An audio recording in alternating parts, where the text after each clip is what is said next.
Good evening, and thanks everyone for joining us on what is a sunny evening in northern Italy. I don't know what it's like wherever you all are. There's at least one person, Frank Little, with a blue sky, which is nice to see.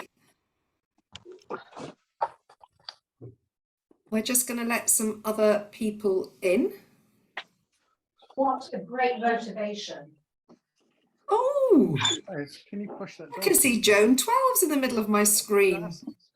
Calling in from Vauxhall. Please do tell us, people in the chat, where you're from. You told them. I don't have to do it again. Everyone There's else an can tell echo us. at the moment. There's an echo. There's an echo. Yeah.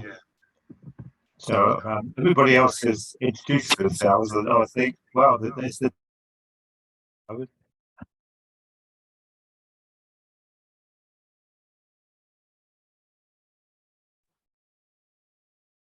You're on mute, Laura. Can't hear you, I'm afraid. Oh, well spotted. So I think the rest of you have been muted. So you can say hello to one another in the written chat. Great to see so many people. Obviously nothing interesting on the telly this evening.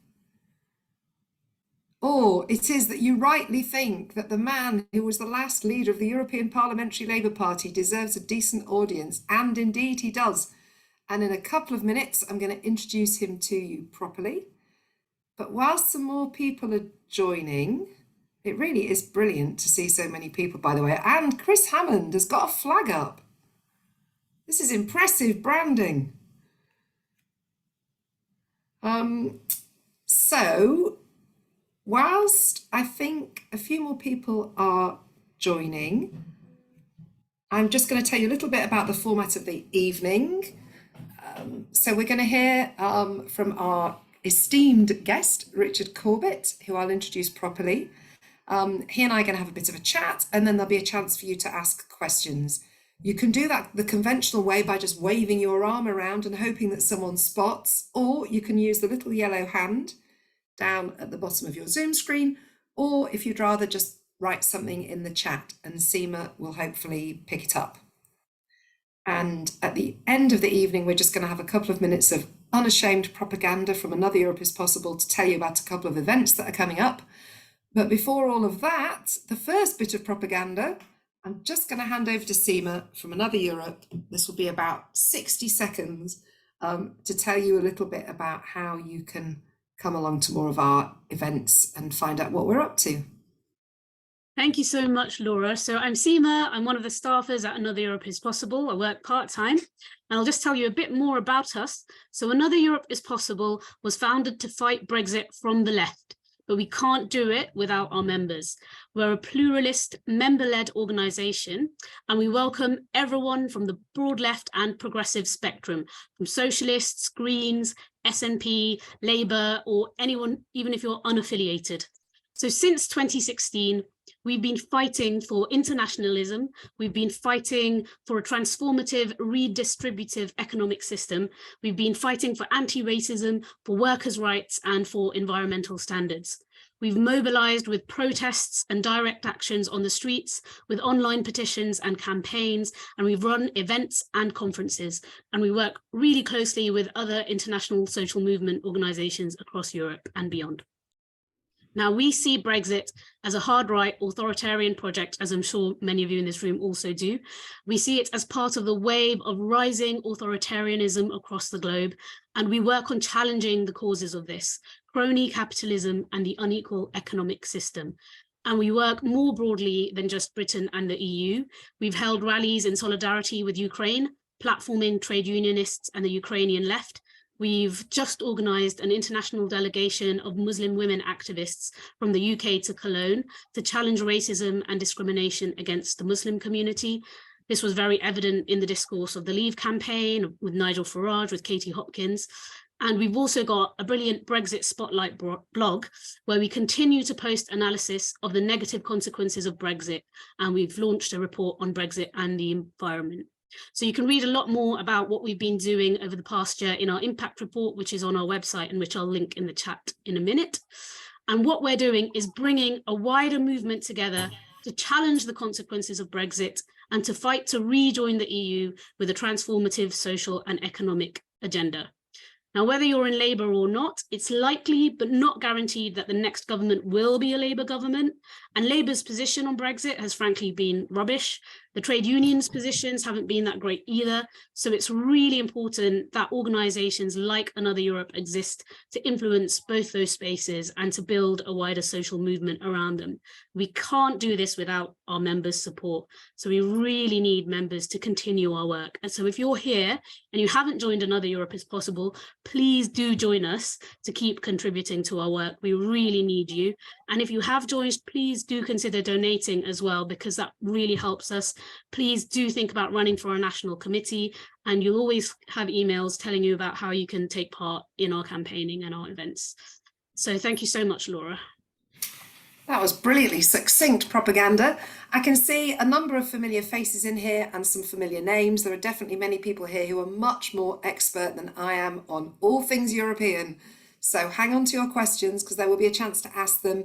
I can see here people from the European movement, from Grassroots for Europe, from other campaign groups. This is brilliant. You are all very, very welcome. And I know you're all here for Richard, with good reason. So many of you might have actually met Richard. He was actually my MEP when he's the MEP for Yorkshire and Humberside, before which time he represented Merseyside. He was the last leader, sadly, of the European Labour Party from 2017 to 2020. In which capacity he attended shadow cabinet meetings. So I think we should all look out for Richard's future memoirs, which are bound to be interesting. Richard, thank you for joining us. You were also, from 2010 to 2014, an advisor to the President of the European Council. So you bring a huge amount of expertise and the perspective of someone who has been both a pro-European in the UK and a representative of the UK at the heart of the EU institutions. So to state the blindingly obvious, Brexit must have been quite hard for you personally. So before we talk about all the professional stuff and pick your brains, I wanted to ask you whether you think you've absorbed it yet. And I say this unashamedly as somebody who is still not quite. So how are you feeling personally about Brexit? Well, hello everybody, and thanks for joining us this evening. On that question, Laura, I think I'm not the only one to feel it quite deeply, of course.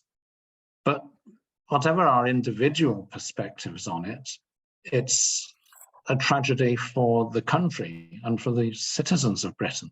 Brexit is not a good thing. It's hard to think of any benefit from it. On the contrary, whenever Brexit's in the news these days, when it does get some news coverage, at least in some media, it's the cost of Brexit. It's the extra red tape for businesses. It's the lost opportunities for people, especially for young people and musicians and artists on traveling, student exchanges, all that sort of stuff. It's from time to time, it's shortages of certain products that we are used to. It's shortages of labour in certain sectors, notably the care sector. It's it's always negative. It's lost opportunities for Britain in terms of influencing major world events like sanctions on Russia post-Ukraine. That's decided.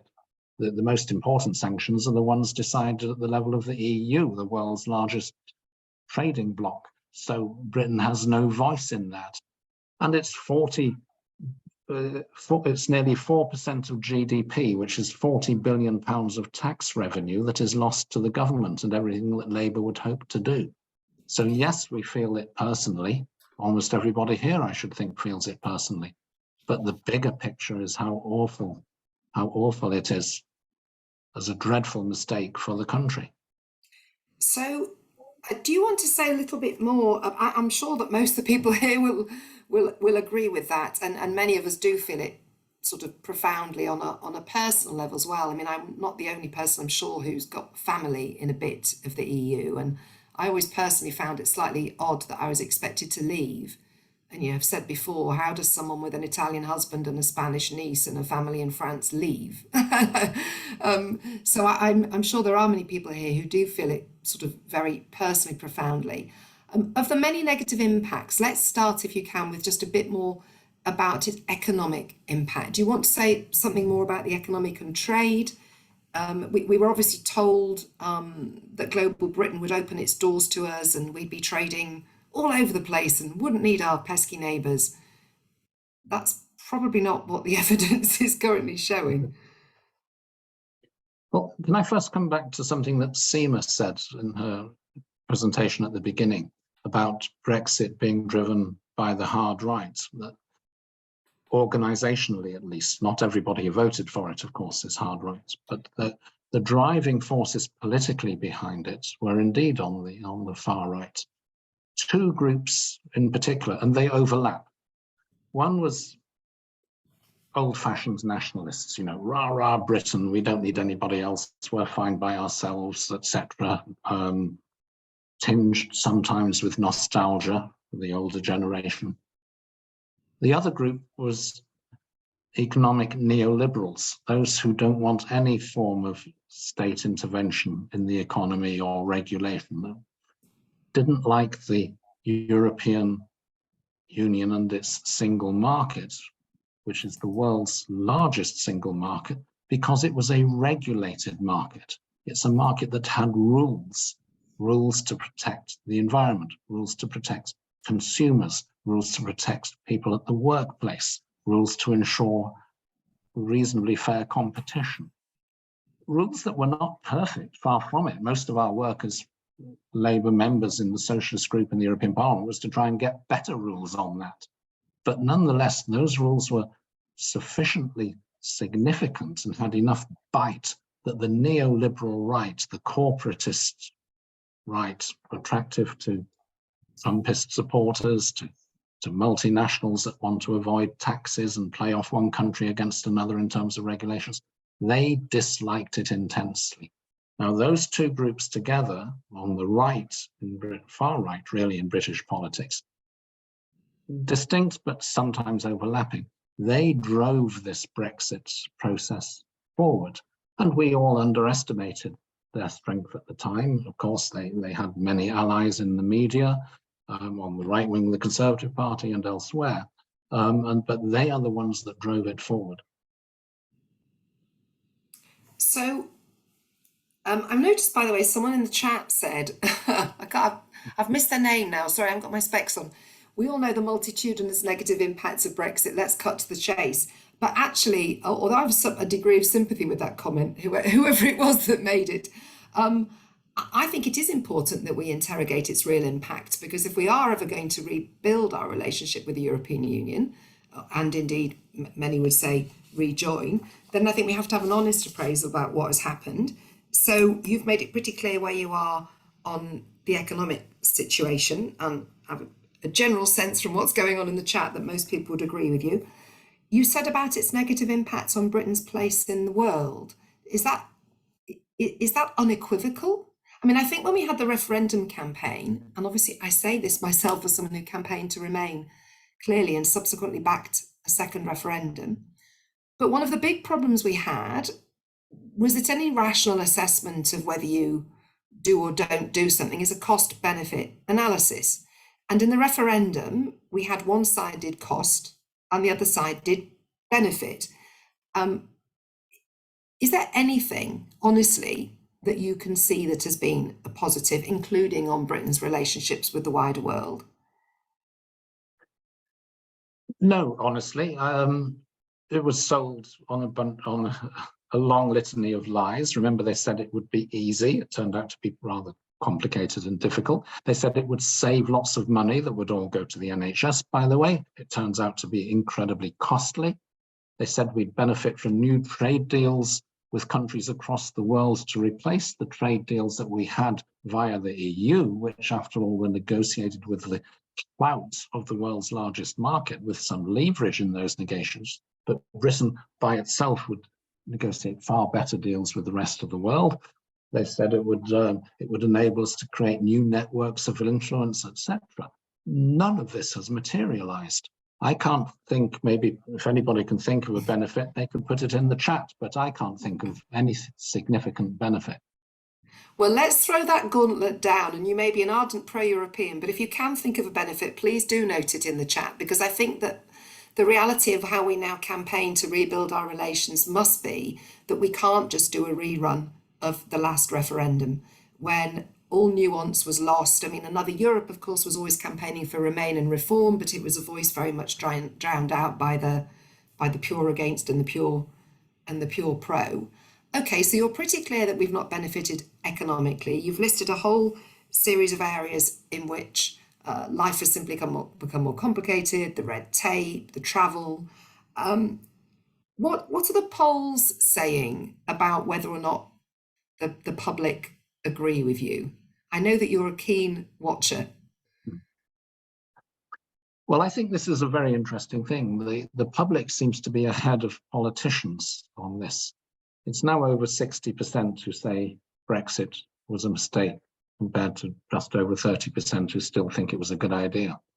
That's not just a significant shift in itself, but tellingly, it's a very steady, slow but steady and relentless progress. Most opinion polls are volatile. They go up and down with events every month. This is slow but steady, continuous. Now, about a third of it is due to demographic reasons. We know the age profile of how people voted, in fact, with the single question, if you want to guess as to how somebody voted, is how old were you? More than socioeconomic category, more than where you live, even more than education levels. The older you were, the more likely, it wasn't universal, of course, you were to vote leave. So obviously over time, that has had an effect, but that's only a third of it. The other 2/3 are people who did vote leave, who are now realizing that what they were sold by the Leave campaign doesn't bear any resemblance to reality, and they are beginning to question that, and in many cases to regret it. Now, if that trend continues, and remember, that trend has happened without any leading politicians going out saying, clearly this is a fucking disaster, we've got to revisit this, we've got to change our mind. Who's doing that in politics? Nobody, not that explicitly anyway, apart from perhaps the SNP to a degree in Scotland, but they're talking about Scotland leaving the UK and then individually separately rejoining the European Union. It's another debate. But nobody's been going out saying Britain or the UK needs to revisit this. No leading politician. Despite that, you've seen this trend in public opinion. And that, at the end of the day, I think has to make us, especially as Labour, which I am and many on this call are, think a little bit. Because to say, well, we will take the low-hanging fruit. We will rejoin Erasmus. We will rejoin the scientific research programs known as Horizon. We will get a performer's visa, and so on. All that's good. The low-hanging fruit, I call it. Fine, but it is not enough to be transformative of Britain's economic situation. The 4% of GDP that's been lost, according to the government's own Office of Budgetary Responsibility, the 40 billion, therefore, shortfall in revenue to the exchequer. Imagine what a Labour government could do with that. If you really want to regenerate economic growth, you've got to, at the very least, be talking about rejoining the customs union and realigning the single market. Now, my fear is that Labour leadership has been far too cautious on that. Not just that it's been cautious, it's actually been ruling things out to show, we're listening to To whom, actually? To whom are they listening? Well, that is an interesting question, the to whom they're listening, because I think one thing that's often forgotten, and you're probably much better on the details than I am, was that even in this Labour seats where Leave won, and obviously it wasn't done on a seat by seat basis, but if I'm right, I think in all but one, the majority of people who voted Labour actually voted Remain. So the party I think is slightly fighting yesteryear's battle and overstating some of the extent to which it's a massive electoral issue for it in its seats. Now, of course, this is all distorted by a, in my view, mad electoral system, and the electoral map changed quite significantly in 2019. But is that what you think lies at the heart of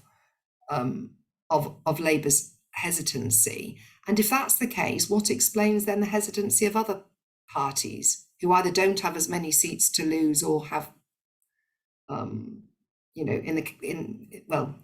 given our electoral system, some of them have hardly got any seats to lose at all. Do you want to dig a bit more into what you think is going on with our political parties? Yeah, well, first, you're quite right to point out that at the time of the referendum, even in Leave voting constituencies, a majority of Labour voters voted to Remain in all, I think, but one case.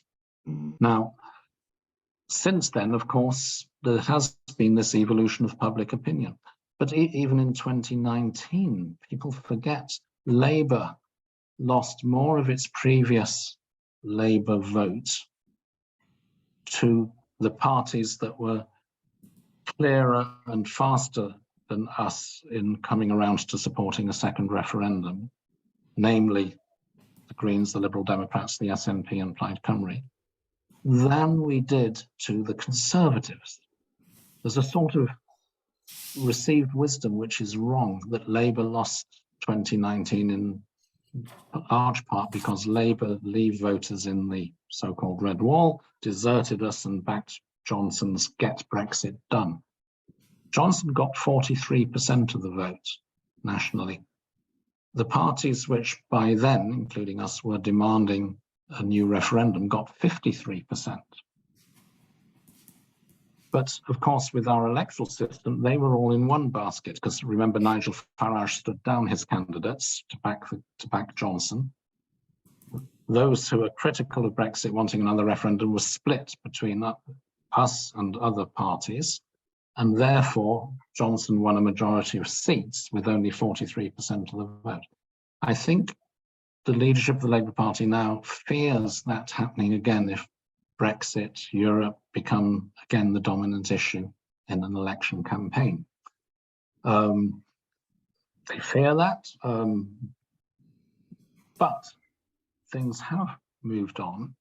The trend in public opinion I mentioned earlier means that Labour is now in a situation where a forlorn attempt to placate a smaller and diminishing number of people who still think Brexit was a good idea risks alienating what is now a larger and growing number of voters who are critical of Brexit. And Labour, I know there are people from other parties on this call, but Labour risks losing votes, as it did in 2019, to other parties that outflank it on that. The Greens are already doing so. The Lib Dems, you asked the question, Laura, why aren't they doing that? And a bit the same thing. They're chasing some seats in the southwest, which they think are still Brexit supporting. So they're being very cautious for the same reasons. But in fact, if this shift in public opinion is what it is and continues, it's actually a risk to remain on that position, let alone the fact that it's actually not good for the country to accept Brexit in that way. So someone has said in the chat, Tanya, to make any progress, there needs to be a coordinated campaign to get the current government out and then focus on the going back in. And many, I think, will have sympathy with that. You know, one can understand the sort of trade-off. Don't do anything which risks the significant change. On the other hand, as you say, don't make the case, and what mandate have you got even if you win? Let's just sort of, I think we'll return to that discussion later. I'm sure people the chat is flying around on that. I'm sure people have comments they want to make. But if we can just go back a bit to the points that you were making about the low-hanging fruit and those not being transformative enough. There are obviously two different schools of thought, and again, I've seen them in the chat, between those who say, well, let's just incrementally try to claw something back, and those who say, well, the something really isn't good enough. Do you want to say a little bit more about the, incrementalism versus big bang, and or what incremental or step by step might actually mean in practice? And perhaps you could also just explain a bit more about the single market point, because I think that's often one which is a bit of a point of confusion, that you sort of somehow join the single market. And in fact, it's not quite that simple. No. Well, first, my apologies for not following the chat fully. No, I can't you keep up with mustn't. it while I'm talking. No, you I will mustn't look follow at the it with chat. great interest later. But yeah, I think I said earlier that low-hanging fruit, great stuff, but it's not transformative. The key things economically, let alone the geopolitics side and other aspects of membership of the European Union, but economically, the customs union and the single market. Customs union is not just a free trade area with zero customs. You are the same customs area, because free trade areas with, even if you do negotiate zero tariffs with a customs union, because you're outside the customs union, they have to check that when you have a customs union, yeah, we accept your goods duty-free and you accept ours duty-free, but you've got to check that it really is your good, not something you've imported from somebody else or maybe assembled with a minuscule bit of added value in your country as a backway door into our market in both directions. So there are what the WTO calls and has rules for rules of origin checks at borders, even if you have zero tariffs. So having a common customs union eliminates that, because you do that at the external borders, you eliminate them internally. Single market is about having common rules for the common market, such that any good produced in one country, in Britain, say, can be sold without further ado across the other 27 countries, without needing new certifications, testing, paperwork, etc., because you've all produced them to the same rules and standards. That's what all these EU regulations and directives are about. It took us years and years and years to agree common standards for products with safeguards on consumer protection, on workplace rights where products are produced, on environmental standards, on what's considered to be fair competition, all that stuff. Took years to negotiate, but the result was cut red tape, cut bureaucracy. Any good produced in Britain could have been sold anywhere else in Europe without further ado. Losing both those two things is what is costing us economically, both in terms of exports and in terms of supply chains. It's particularly hard hitting on small companies, but it has a huge economic effect. So you could say Labour should be advocating at the very minimum, rejoin the customs union. And then I see that the current position is to rule out rejoining the single market. Well, hang on a minute. The single market isn't actually a membership organization. It's a policy, a set of policies and rules that the European Union has adopted, which you can align with, if you want, if you choose to various degrees. Norway is almost fully aligned. It follows EU rules on everything except fishing and agriculture. Others align to different degrees. Therefore, they have easy, unfettered access to the European market and for products from that market without hassle, without extra costs. Now, Britain could do the same. If you want to attenuate the economic damage of Brexit, that's the very least you should do, is realign the single market and join the customs union. Now, the snag is, of course, I mean, that would be very important economically, but the snag is that then you are tied as a country to rules which, if they change in the future, and they will over time, you no longer have a say because you're not a member. That's why, you know, Brexit was not very sensible anyway.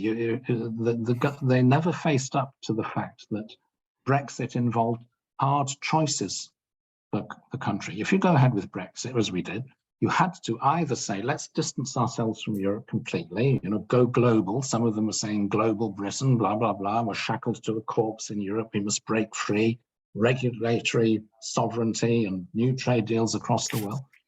But that, given that Europe is the world's largest market and our main trading partner, vital for supply chains and exports, that had a huge economic cost. The alternative was to stay close to Europe. Some of them were saying that. Dan Hannan was saying, well, no, we're not leaving the single market. Of course not. We'll stay in the single market. Don't worry. Johnson said it at some point. Oh, I'm all in favor of the single market. But then you have to follow the rules without having a say on them anymore. Neither is actually good for Britain. So economically, it's in Britain's interest and the Labour government's interest to realign or stay aligned with the single market, because most of the rules we adopted anyway, and they're still intact, as it were. They've not changed much. Align with the single market, rejoin the customs union, and you attenuate the damage of Brexit. But then, in the long run, you have to face the fact that then you are tied to a set of rules which you no longer have a say on. If you want to say on them, then you have to rejoin, bite the bullet, and start saying, actually, that is in our long-term interest, and actually putting it off doesn't help us at all. So, do you have any pearls of wisdom on how we get from where we are to where I think most of us would want to be? Because at the moment, as you've described, there is a mixture of either inability to effect much change because our crazy electoral system means that some parties are woefully underrepresented. So the sort of most pro-European parties, traditionally the Lib Dems and the Greens, the SNP obviously slightly different situation, have relatively little parliamentary sway. And the Labour Party, for various reasons, is sort of paralysed. How do we then build a movement for change? And would you accept the general thesis that in fact well, you've said yourself the politicians are behind the curve. The logical sort of extension of that thought seems to be, well, then the people will have to move further and further out until the politicians are sort of dragged along. How do we go about doing that? And what part in all of this do our European partners play? Because I mean, I'm in Italy, and you know, I hear a lot about the royal family on the Italian news, and a bit about British football, and probably occasionally some other bit of sort of popular culture. But there is no daily screaming for us to come back again. I mean, they've got enough problems over here without worrying about us lot. You know, we need to build a movement on our side of the channel, and also build allies who were actually going to make it possible for us to return on the other side of the channel. Okay, well, there's in a way two different sides of the coin, two different questions. So first, how do we change the situation domestically? I think part of it is, in terms of shifting Labour's position, is the electoral argument that I've already made. Labour is at risk of this being counterproductive. It's reticence to talk about Brexit, etc.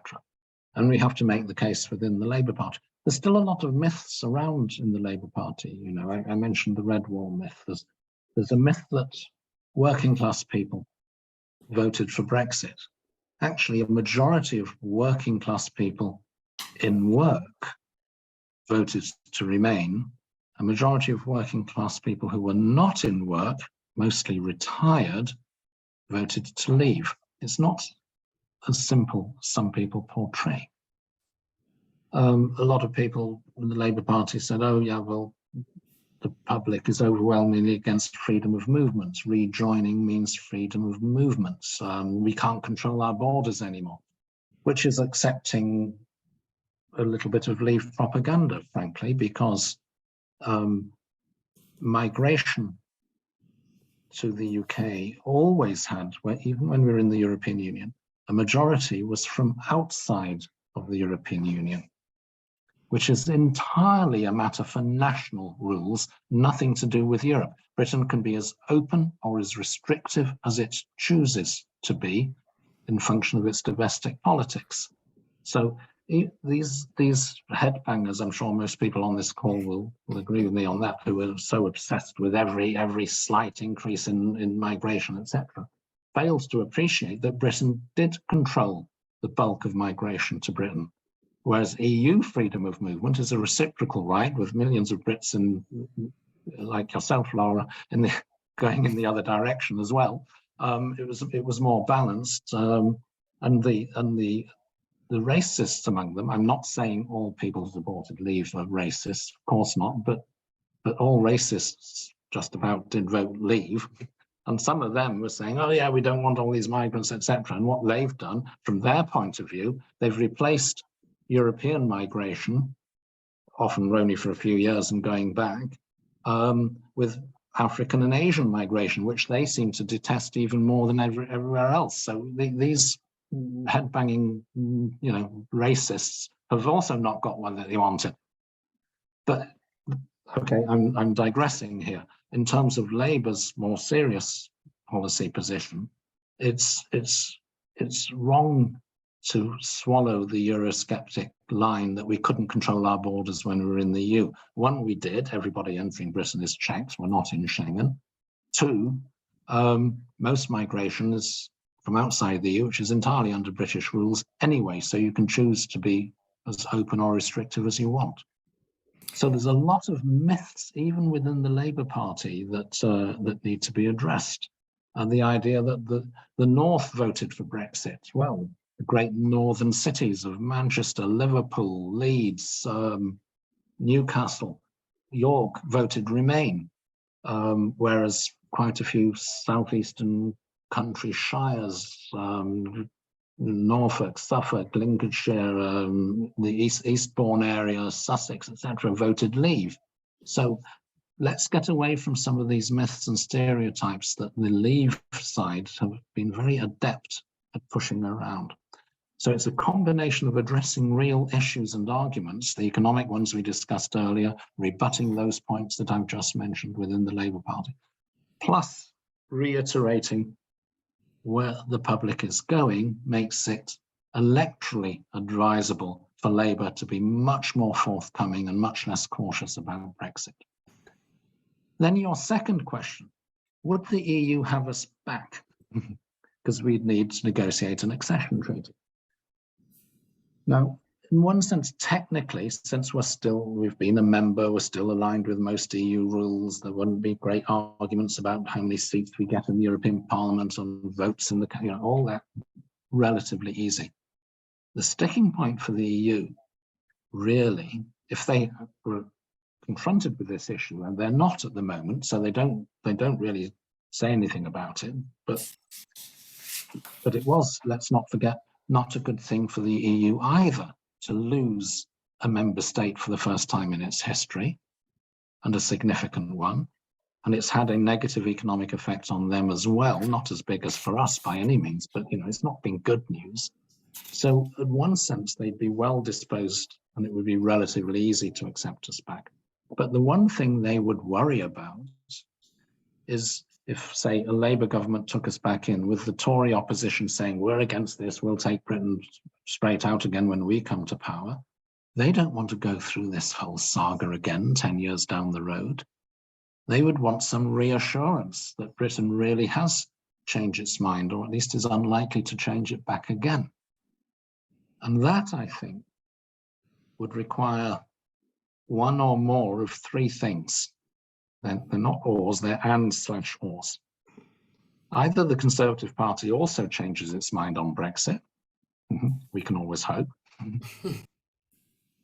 or you have another referendum and/or you have another referendum with a convincing majority to remain, such that nobody's likely to challenge that for a long time, and/or you have proportional representation. So you no longer have the risk of a Conservative government coming back on 40, 42, 43% of the votes on a radical rights platform or a Brexit platform and taking us out again, even though most of the public probably don't want that. So if the EU can be reassured that it's not just, yeah, we're here today, gone tomorrow, if it's a genuine change of heart that's unlikely to be reversed in the short to medium term, then I think they would welcome us back with open arms, subject to negotiation on detail, of course. And would that detail include Schengen membership and the euro? Because we know, and I can see there's a very there's an interesting comment in the chat that I'm overdoing it with my BBC balance. I have never been accused of that before, so it's making me smile. But we have to ask ourselves the questions that may seem blindingly obvious, but we also have to ask ourselves the questions that our opponents will ask us. Yeah, one of which is, well, if we want to get back in, they'll want us to take the whole kit and caboodle this time, and none of that lovely deal that we negotiated over several decades last time round. So what would you say to both Schengen and the euro? Because we can just see the Daily Mail now, mad pro-Europeans want to take us back in. Farewell to the head of the king on your 50p piece. It's euros all the way now. Look at this crap note. We can all imagine what the tabloids are going to look like. What do you think will happen there? Well, Schengen, remember Britain and Ireland didn't join Schengen, and Ireland is still not in it, and would probably support us if we didn't want to join Schengen. This is one case where not joining was less ideological than practical, because the lack of internal border controls within the Schengen with a reinforced external border control. When it came to two islands, namely Great Britain and Ireland, the arguments were rather different. There was no land border, which are very easy to cross, so border controls are not so effective anyway on land borders. But also, almost uniquely in the European Union, UK and Ireland don't have a system of identity cards and registered official addresses for people. So once you're in, there's no checks, there's no controls. You can hide if you need to hide. It's a very different situation from most European countries where you have such features. And to enter the UK or Ireland, there's a limited number of entry points, ports and airports. It's only recently you've had the phenomenon of people coming across in boats. So it was actually for rather objective reasons that the UK and Ireland decided not to join Schengen. That was accepted by the rest of the EU. I don't think the EU would insist on us joining Schengen when Ireland hasn't joined anyway, if we were to apply to rejoin, for those reasons. On the euro, it has been a principle for all the countries that have acceded in recent years to sign up the whole caboodle, including the euro, as a matter of principle. But actually, there's now quite a few EU countries who are not in the euro and show no intention of joining the euro. Denmark, Sweden, Czech Republic, Hungary, Romania, Bulgaria. Well, actually, the Bulgarians would like to, but they're nowhere near being able to. In that situation now, 20 years on after the launch of the euro, would the EU really insist you've got to join the euro and set a timetable for it?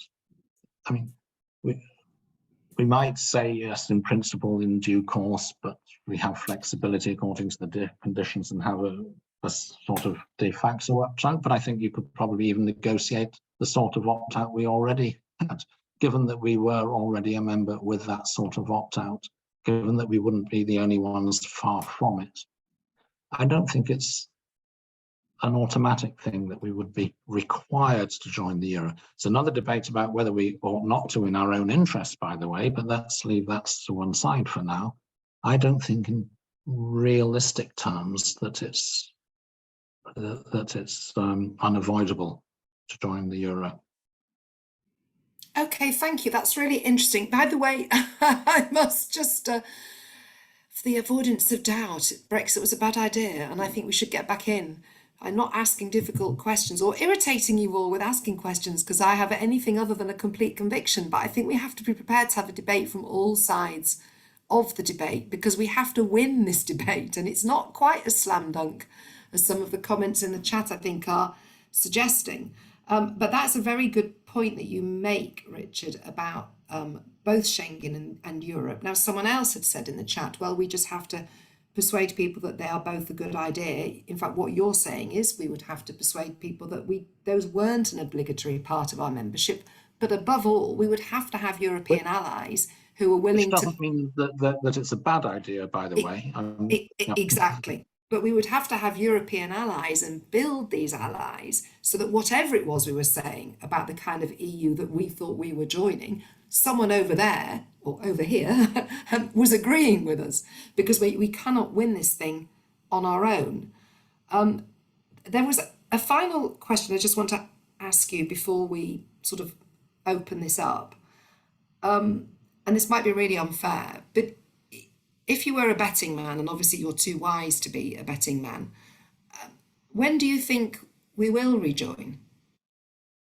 No, I'm not a betting man, but I heard a very interesting talk. It was actually at last year's Labour Party conference at a fringe meeting by Professor Richard Bentall from Sheffield University.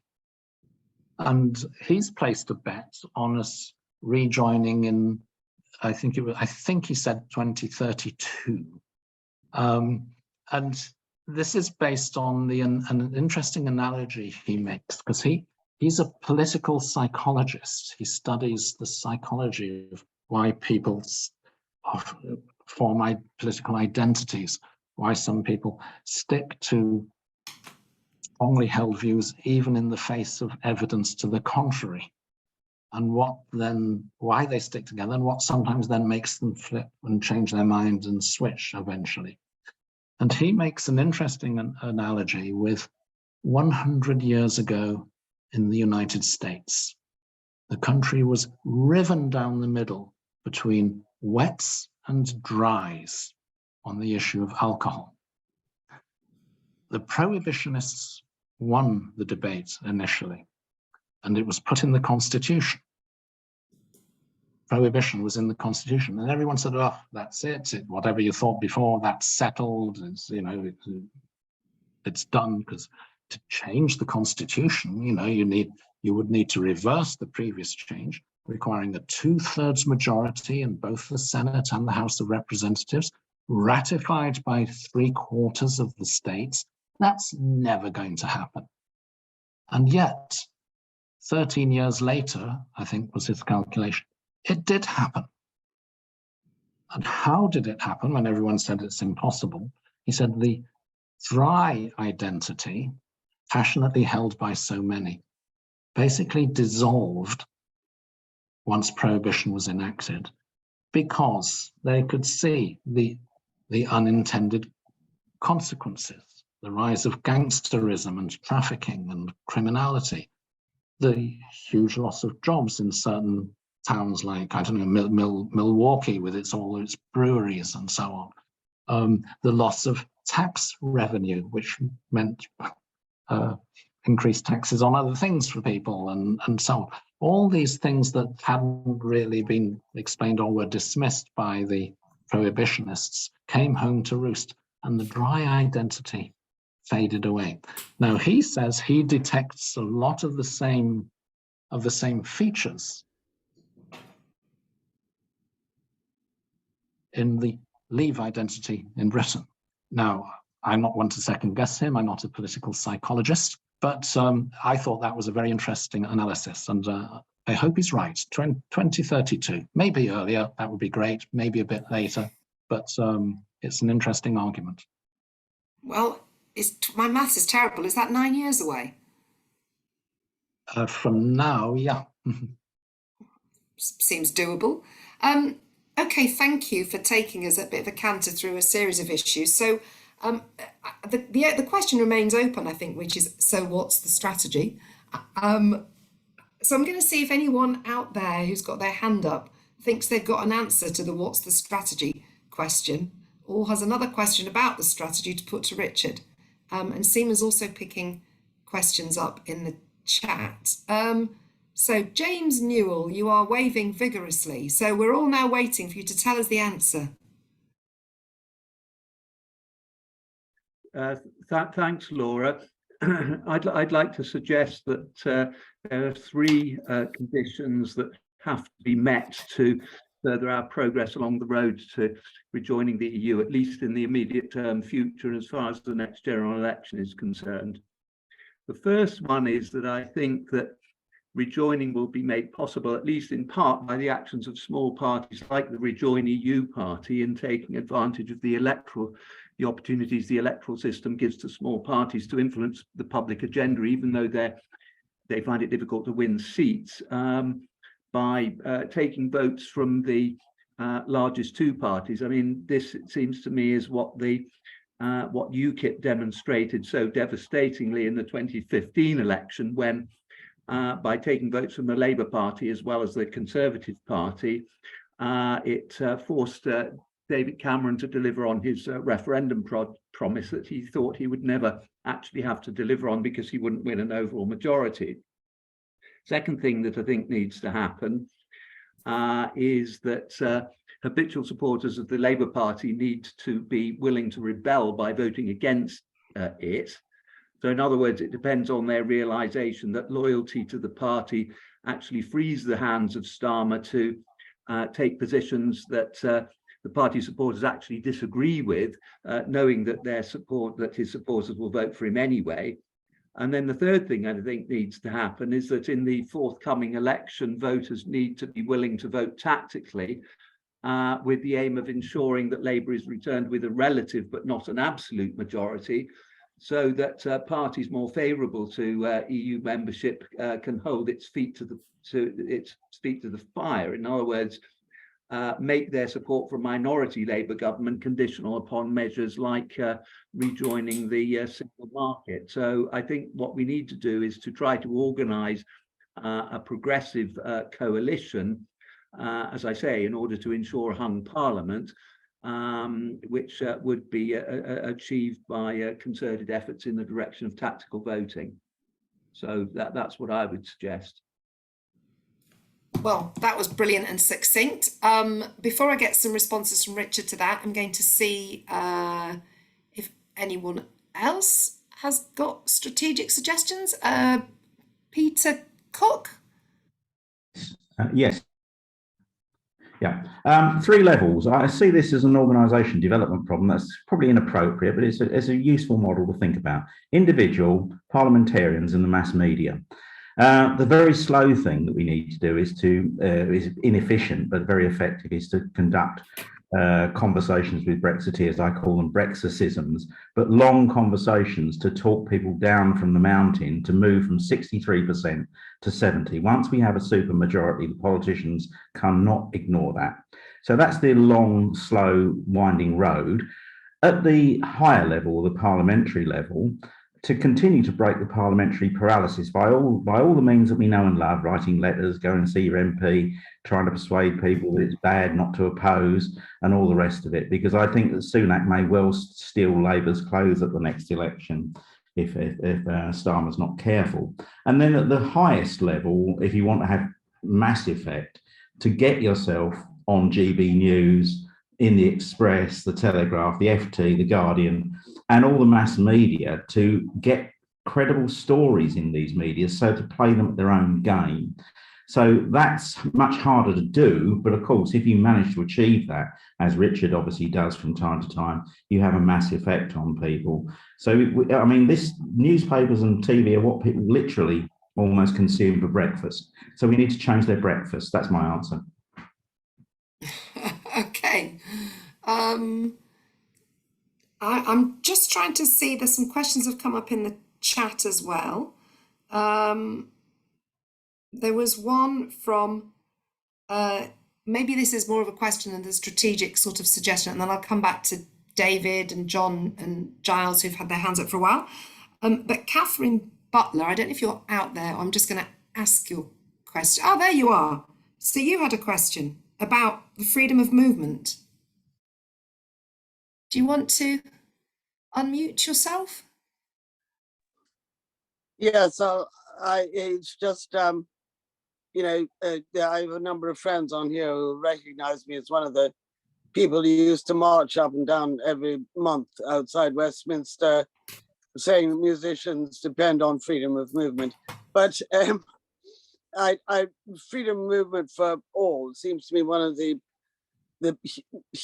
biggest losses we have had. It's not just about musicians, but how much are we going to have to actually get back if we try this incremental approach, which again, you know, how much are we going to have to get back before we can have freedom of movement again? And why is Starmer seeming to be so against it? That, you know, he was denying it in that Express thing. Why is that? And who can actually inform him if he seems to be unaware of it? As Richard says, you know, he needs to be persuaded about what he's doing, you know, and the bad consequences with the electorate. Who has got his ear? Who can tell him this? Richard, any thoughts in answer to Catherine's point or observations on the strategic ideas from James or Peter? Yes, starting with the last one, freedom of movement. We shouldn't forget that freedom of movement within the EU was not unconditional. Freedom of movement required the person availing of it to either secure a job in the country they were moving to or be self-sufficient, not a burden on the state. Most EU countries enforced those conditions to the degree that they wished to. Britain never did, despite, you know, Theresa May, 5 years or so Home Secretary, ranting on about the costs and not using the tools that Britain could have used. So a sensible way to go back to the freedom of movement issue in terms of the wider public is to emphasize that point, because it was widely misunderstood.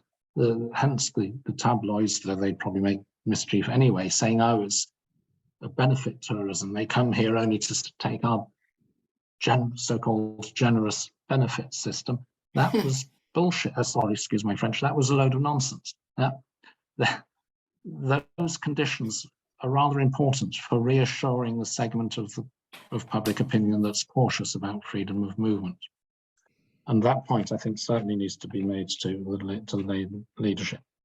On Peter's point, yes, persuasion, within reason, any platform you can, but certainly also within the Labour Party, as James Newell was saying. I'm not sure, small party pressure on Labour. Yeah, I mean, I'm not saying we should go and organise that. As a Labour Party member, I'm not going to say to people, vote for I think you mentioned Rejoin EU. The danger with small parties are that they split the anti-conservative vote and they help the Conservative Party at the end of the day. So that's why I rather fight my battles internally within the Labour Party as the likely next government. And anyway, I'm Labour through and through. I'm not going to change on that. Whether there will be, you mentioned Labour rebellions, there's public rebellions, but there's also internal debate and discussion and pressure. And I think that's something we need to really, really step up. And you said tactical voting to make sure it's a hung parliament. That's easier said than done. At the moment, we need tactical voting, perhaps in some areas, to stop a Conservative winning the seat. It's hard to organise nationally to tactical voting to make sure you have a hung parliament. So those are my responses to those questions. Great, thank you. So I'm going to go to David, apologies for pronouncing this incorrectly, Poyser? Yes. First of all, I just wanted to show you my banner, Another Europe is Possible, and Labour Movement for Europe, to show we're all united. Excellent. And a couple of people, by the way, on that point, and I do agree, have made the point in the chat that one of the things we need to do is bring all the pro-European voices together, and probably possibly, and maybe I'll ask you, David, if you've got any thoughts on this, probably possibly accept that as long as we're all on the same side of the motorway, some people may be a bit in the hard shoulder, some people may be pacing down the outside lane, but actually we do have to find a way of all the pro-Europeans coming together in a slightly less fractured way than we perhaps have historically. So I don't know if you've got any thoughts on that. Anyway. I think Richard may have some thoughts, and I'd love to hear them. My only slight point was just to hear Richard if he's got anything further to say about the euro. I mean, to me, it seems, I mean, I'm an extreme European, self-evident that Britain should be in the euro at some point when the time is right or whatever. You mentioned the euro to pro-Europeans, even to a meeting like this, and some people totally freak out as if it's not a currency they've used perfectly happily for the last, whatever it is, 23 years, whenever they've gone to Europe. If I were Nigel Farage's son, or whoever it is campaigning in 2033, I would find an obscure MEP or whatever who said, oh, Britain will have to join the euro, and I would use that as my campaign on the side of a bus and say, look, the Brits are not going to come in, and I would use the Brexit campaign message, which I think will say, you know, we've got to, Britain, a condition is rejoin the euro, and then play on this through the euro in the same way as they did with Turkey. I was just wondering if Richard thought, or you, Laura, thought we should sort of soften people to the idea of joining the euro. Thank you. I'll take another point and then ask Richard to come back. John Palmer, been sitting there patiently with your yellow hand up. Yes, thank you very much. Unsurprisingly, I agree really completely with Richard's presentation. I think he is spot on. What I want to ask is what factors might move the timetable radically forward? Because I think there are at least two that we should be prepared to react to. The first is the economic situation in the short to medium term, and most experts are pretty agreed about this, is that the relative British deterioration vis-a-vis the European Union is going to continue and is likely to become exacerbated by crises in a number of sectors. Electric cars is the one that most recently people have been talking about, but there's a whole range of them. If there was evidence of a turnaround in the economy and we're in boom times, this might be different, but we're not. And by the way, to see what boom time looks like, you don't have to go very far. You just go over to Dublin, just go to Ireland and see what is happening there. It is incredible. Northern Ireland, because of the access to the single market and customs union, is now the fastest growing region of the United Kingdom. So the pressure on a Starmer government coming into office from the economic situation is going to intensify, and the pressure to reassociate with the single market and customs union go with it. The second thing is just one sentence. If there is an election of Trump in the United States of America, then the foreign policy, security policy dimension, as far as the UK is concerned, will move massively to need a much, much more closely integrated relationship with the European Union. That's a really interesting angle. Thank you, John. Richard, do you want to come back on any of those points? First, David Poyser's first question, within the Labour Party, how do we organise? Well, there are groups, and they're all great. Labour Movement for Europe, Labour for European Future, Another Europe is Possible, which is wider than just Labour Party, but all making their case. That's great. The only one that actually is affiliated formally to the Labour Party as a socialist society, therefore has a voice within the Labour Party structures, can nominate and support candidates in selection procedures for seats, and so on, is the Labour Movement for Europe. And that has a range of views within it, but I would encourage everybody to join it.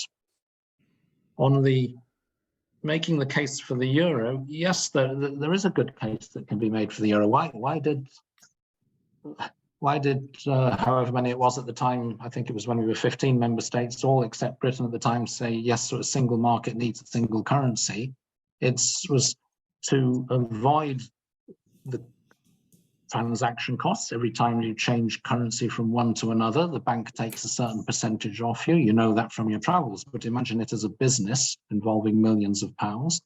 It avoids what's called hedging costs, the fact that you, as a business, you make a contract to sell at such and such a date in the future once you've made the product at such and such a price in the other one's currency, and the exchange rates have moved by then, it can wipe you out. So you have to insure against that. That's an extra cost, so-called hedging costs, an extra burden on British companies within the single market that others don't because they're trading in the same currency.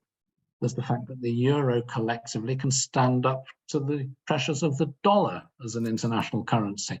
There's a lot of arguments for the euro.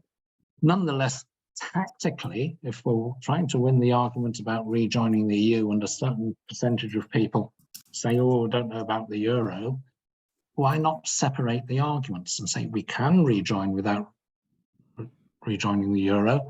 We can address that separately. We can regain the same right that we had before of being able to take our own decision to rejoin the euro. And then once you're in, if you wish, you can go ahead and campaign for that. So that's my view on the euro.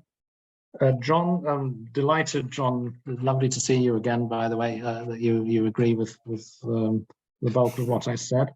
On what could drive the timetable forward, I think you're absolutely right. The economic situation, especially when there are crises in certain sectors like electric cars and others. You're right to draw attention to Ireland and Northern Ireland. Northern Ireland, Richie Sunak, when he was there a few weeks ago, said, oh, wonderful deal we've made for Northern Ireland. It has access both to the European market and to the British market. What a terrific position to be in. Well, if it's such a terrific position, why doesn't he put the whole of Britain back in that position like it used to be, if it's so important? Of course it's important. He was right on that for once, but he just doesn't see the logical consequence of it. And on Trump, yeah, if God heaven forbid that he were to come back, I think that would be a shock to many parts of the world, but including Europe, and accentuate the need for Europe in geopolitical terms to work together. Now, actually, on that point, you may remember the withdrawal agreement had attached to it a political declaration about how both sides, the UK and the EU, saw their future relationship. That made explicit provision for a security partnership so that you could coordinate on things like sanctions, for instance, which would have been pretty handy, as it turned out, with the Ukraine situation. It even provided for British ministers to attend council meetings, EU council meetings, where appropriate, where such things were being discussed.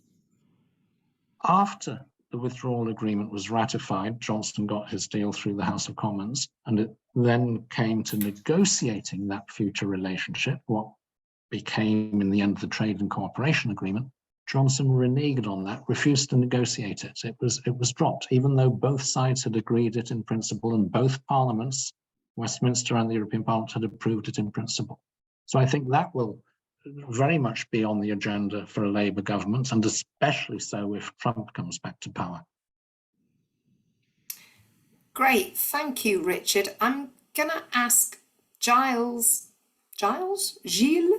Morin, maybe, and then can you hear me? Yeah, all yours. Okay. Right, good evening. I've got two questions for the price of one. Question number one, am I wrong in believing that Brexit has strengthened the EU? by setting an example, bad examples not to follow, and thus deterring other members who might have been playing with the idea not to go down this road. And question number 2, prior to rejoining the EU, what would be the best option, being part of EEA or being part of EFTA? Okay, whilst Richard's figuring out the answer to that one, Vicky Seddon? Hi there. Interesting, it's a very interesting discussion.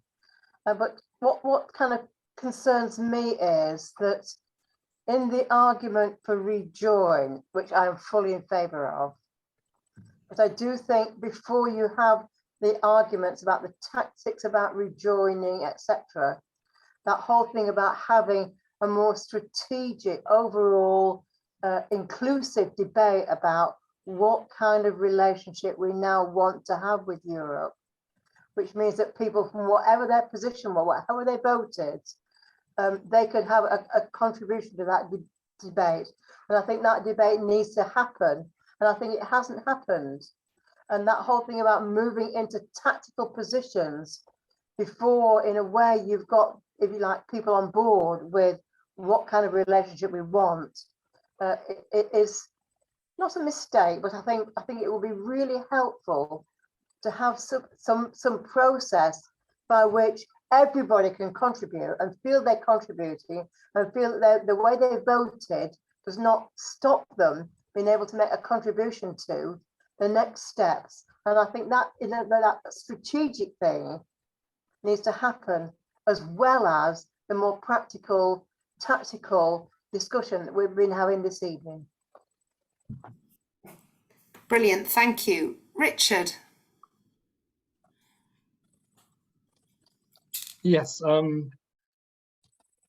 Giles's question, has Brexit strengthened the EU because they've seen what a disaster Brexit is? Shorthand, yes, it's more particularly visible in those political parties in some member states who are advocating the withdrawal of their country, either from the Euro or from the European Union, or partial withdrawal. They've almost all rowed back from that because the public has seen what happened to Britain. So on that particular sense of the question, yes, it has strengthened the EU. Some people go further and say, the EU would never have agreed its so-called new generation EU collective borrowing, which is therefore cheaper because you do it collectively, to help with public finances in the member states in the economic recovery post-COVID, because Britain would have vetoed it. That probably depends what kind of British government you had at the time, but who knows? The temptation for any governments to benefit from collective action where it saves you money would have been there. But certainly Brexit has not had the snowball effect that Nigel Farage, etc., predicted, that Britain would leave and the whole thing would fall like a house of cards. On whether do you need an intermediary on your way back in, like joining the EEA or EFTA? Those aren't incompatible, by the way. You can be in EFTA and the EEA. You don't have to go through that intermediary stage. The feeling would rather be that's a halfway house in order not to rejoin, but get closer. But the EEA countries are in precisely that situation I described earlier. To have full access or almost full access to the single European market, they have to follow all or almost all the rules without having a say on them as those rules evolve over time. So it's not an ideal situation for the long run, even if it perhaps might be useful in the medium run, perhaps. And Vicky's question, the new strategic debate. Yes, well, we need all of the aspects of rejoining to be debated, including, you said, what do we want from Europe? Well, most of us in this room want to be back in as a full member. You might then debate, are there particular asks that we might have, transitional periods, opt-outs or whatever. But we should also have a full debate with those about what the EU actually is. Because there are still so many myths in Britain that it's a great centralized super state that you lose all your sovereignty. Hang on a minute. 2% of public spending is joint at EU level, 98% is national. That's hardly a centralized super state, is it? The EU has a limited field of competence, of responsibility laid down in the treaties, which have to be ratified by every country, can only be changed by every country. It can't expand its remit beyond that. We do jointly at European level those things that all the countries have jointly chosen to and ratified to do at European level, not more. They are important, but they can't spread without the agreement to other areas without the agreement of everybody. It's a democratic system. EU legislation cannot be approved without the agreement of both. It's not the European Commission that decides, it only proposes. You need the agreement of both the Council, with ministers from every elected national government around the table, and the agreement of the directly elected MEPs in the European Parliament in what amounts to a bicameral legislature. It's a very democratic system, much more than a lot of our domestic legislation, by the way. National legislation, in some countries, I won't say which, gets through with very little scrutiny. Government puts a proposal on the table that's been drafted by a particular ministry. The whipping system means it gets through the Parliament without much scrutiny. It's headline news if it's amended against the wishes of the government, shock horror. And there it is. European legislation is examined in detail by 27, 28, it used to be different national ministries and ministers looking at it in great detail, and the Parliament, directly elected by proportional representation with a range of views, parties that are in government and parties that are in opposition in every member state, from the far left to the far right and everything in between, mostly in between, every shade of opinion, gets much more scrutiny, European legislation, than national legislation does. So we need to also win that debate about what the nature of the EU actually is. It's a democracy. Compared to any other international structure or organization that we belong to, it's the most democratic international organization. It's not perfect, I'm not saying that, far from it, but for heaven's sake, compare it to NATO, OECD, you name it, it's a lot better. So if any points of consensus are emerging, and I think we have got different views on incrementalism and go full throttle and leave the Labour Party, stay in the Labour Party, Labour should say something, Labour shouldn't say something, they're all legitimate views. I think the one thing everyone agrees on is we still have a lot of educating because otherwise we're going to be asking people to get excited about something that many of them still know very little about. We've got about 5 more minutes. I'm going to ask Richard Stevens, who's patiently had his hand up, and then Peter Kenyon, and then Julie and Dave can fight between them. I think I might go Julie first. Richard, you need to unmute. It's all right, we all still do it. Okay, can you hear me now? We can. Yes. My concern is with a strategy for us to rejoin the EU. I think the real driver here, of course, is Parliament. And we have a general election coming up. And those who want to rejoin the EU form a very large section of the voters and therefore have quite a lot of power. But the problem is we don't exactly know what the position of the candidates is. So what I would like to propose is an organization should get together, should quiz every candidate who is standing for election to Parliament and the existing parliamentary MPs as well, for their views or their position on rejoining the EU. And then we should make this public. And if they don't answer, well, that is an answer in itself. They're obviously not very interested in rejoining the EU. I think we should make that public, and then people can take that into account when they vote. They can decide this may be more important than aligning with their normal party if the other candidate wants to rejoin the EU in a passionate way. So I think that would be a very helpful way to proceed. It might also ensure that we then have a parliament which is much more favourable to rejoining. Thank you. Peter Kenyon?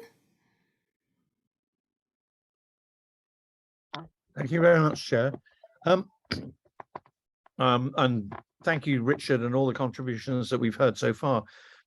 We haven't really talked very much about what for me is the critical issue, which is how to turn Keir Starmer. It seems to me that all our efforts, sorry, I shouldn't say all our efforts, but a significant part of our effort needs to be in the context of ensuring the Labour Party goes into the next election with a credible set of policies that are not going to result in the drift to the Liberal Democrats and the Greens that we saw in the local government elections in May. And that brings me on to a point I made in the chat early on, which is the constitutional issues and the state of our democracy.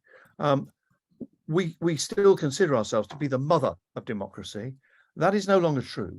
Our democracy has been very seriously compromised by the Conservatives and their right-wing allies, to the extent to which I think Richard, he touched on this, but I think he was downplaying the significance of this, is unless we can change our constitution, the way in which we elect our representatives to Parliament in such a way that the possibility of a right-wing coup is in most reasonable people's mind eliminated, then it's going to be very, very difficult to rejoin at all, which is why I favour a lowering of our ambitions in current circumstances.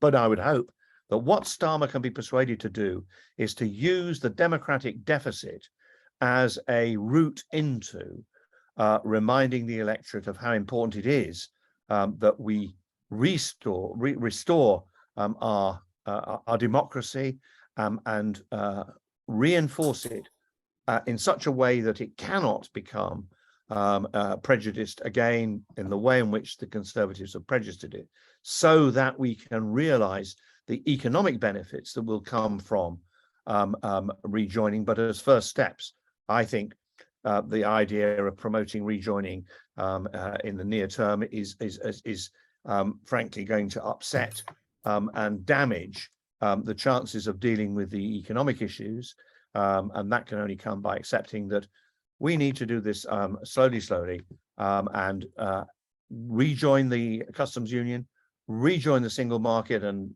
benefit from the low-hanging fruit that Richard talked about earlier.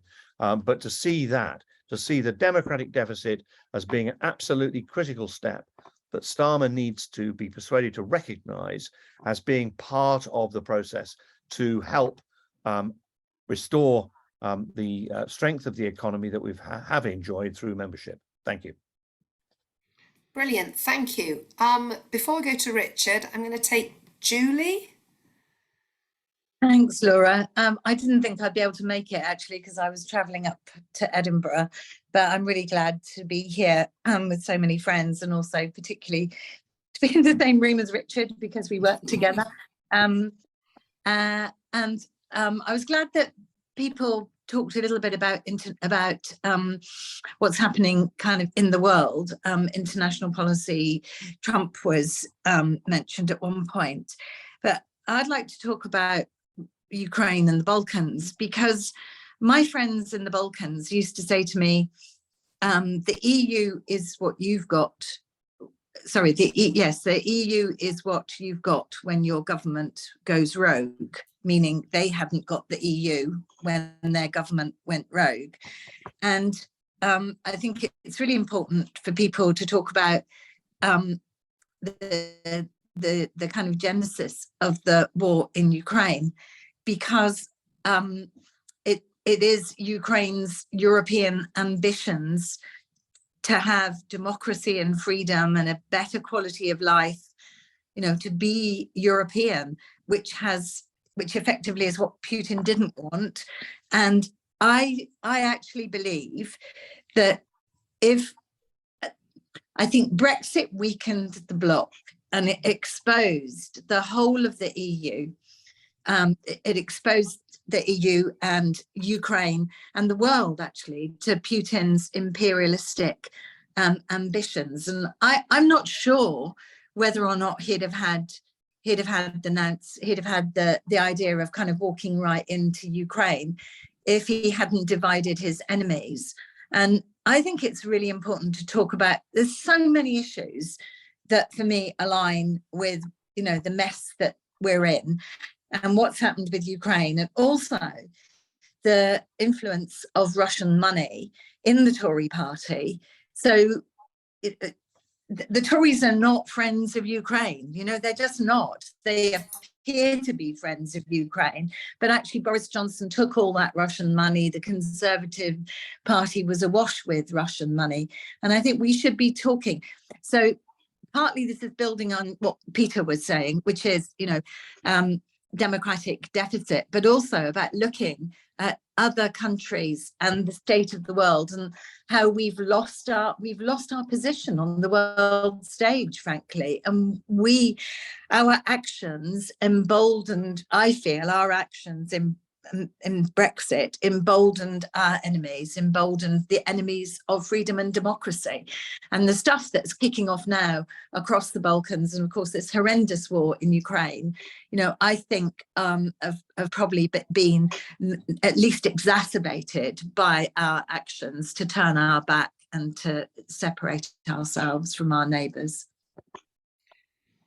Thank you, Julie. And with apologies to others who I've seen in the chat and have sent messages, and in the case of Dave Levy, has his hand up, I think we're probably going to have to draw to a close. But before we actually ask Seema to say a couple of words about some work that's going on with Ukraine, I just want to see if, Richard, you've any not final thoughts, because clearly we've probably asked as many questions as we've actually got answers. But certainly I found this really interesting. Richard, I don't know if you've got any final thoughts for now, because we'll have you back for part 2. Thank you. Well, very quickly on those last questions. I mean, on Richard's about asking candidates what their priorities are and voting for whoever's the most pro-European. I can understand that, but given our electoral system, be careful, because voting purely on that in some seats will, of course, let the Tories back in. So you have to evaluate that case by case according to your perspective. On Peter, how to turn Keir's views on this, how to persuade him. The economy, if Labour's going to be able to deliver. Geopolitics, especially if Trump comes back. But above all, if we accentuate this trend that's there in public opinion, to say you're on an electoral loser if you start ruling out things and putting red lines and obstacles in the way of what has to be done afterwards. And I think those are the three key arguments there. And Peter, on your thing about Britain's constitution, and perhaps even I could go so far as to say democratic backsliding in Britain, there is a quip of those who say, if the UK applied to join the EU under its modern rules, that you have to be a properly functioning democracy, etc., rule of law, it might not qualify.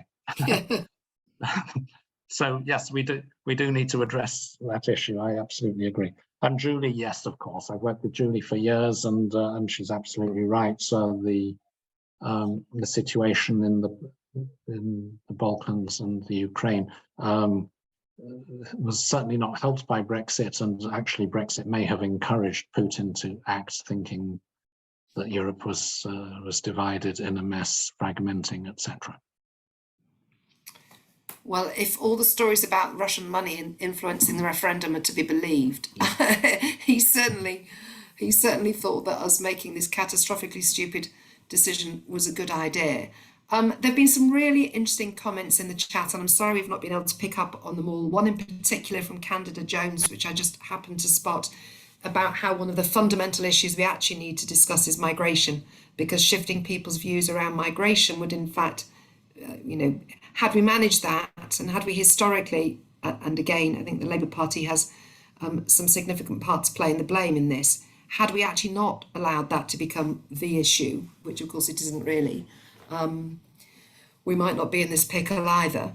There've been lots of other really interesting comments, and I'm sorry we've not had a chance to pick up on them all, but thank you so much everyone for joining. Thank you in particular, obviously, to Richard. Before you all disappear back to your kitchens or to take down your flag, I don't know what's behind your flag, David. I know you've now changed it from a Labour Movement for Europe and a red one to the full-on blue and yellow.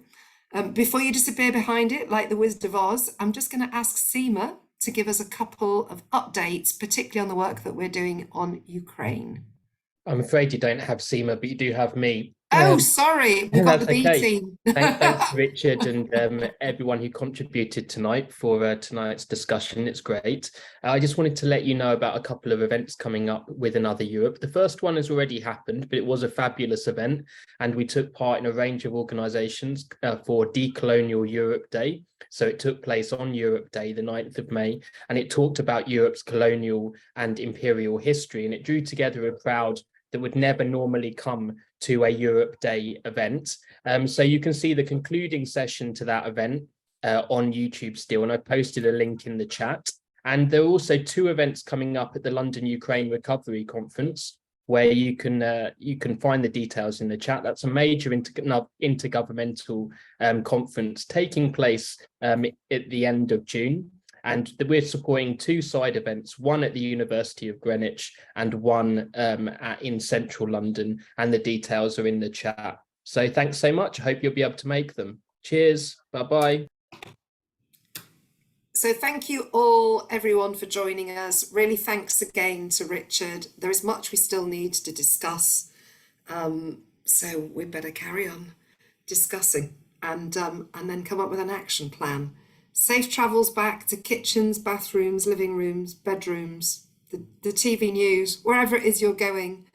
And thank you again, everyone, and have a lovely rest of the evening.